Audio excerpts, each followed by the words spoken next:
Hey, what's going on? So I've been getting a lot of questions from people, from high school or from junior college or just from different aspects of my life in the past that have been hitting me up. And they're just like, hey, your life has changed so much. Everything's, so different from last time I saw you. And people want an update. People want to know, how can I lose weight? How can I build a business? How do I get the freedom to travel so much? And I kind of just keep giving them the same answer because it's really a simple thing for me and some simple stuff that I've done in my life. And so I really just wanted to make a video to explain things in case you have these questions, but you just haven't asked, or maybe we don't have the relationship that you feel comfortable to ask.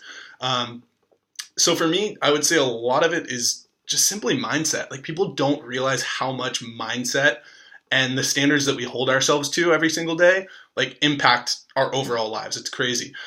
For me, the difference between being an A student, which I became in college, and a C student, which I was in high school, I was a BC student. I was average at best, like a 3.0. Anyone that went to high school with me knows.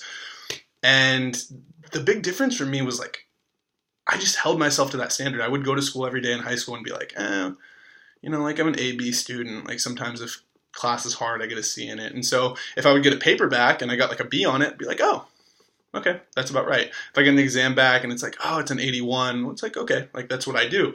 And so I don't change anything up and I go through the course, and at the end of the course, what do I have? I have a B, or, sometimes even a C if I do really bad on the final.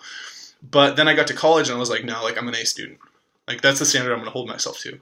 And so I'd get a paper back and it's like an 85 and I'm like, hey, I got to step it up. I got to get a better score on the next one. And so what I do, I'd put in more time and I'd hold myself to that standard. And then all of a sudden, now I'm getting A's on stuff. And by the end of the semester, I have an A because that's just the standard that I hold myself to in every single little instance. And so the overall instance becomes the sum of that. The thing is that we're naturally conditioned by the world to believe that average is acceptable.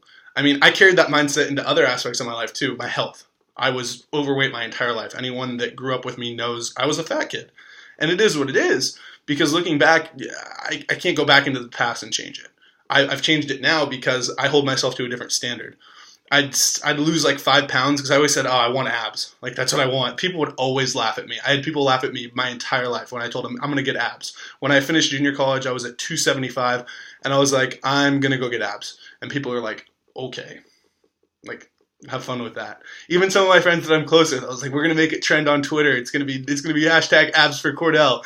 And people would laugh at me.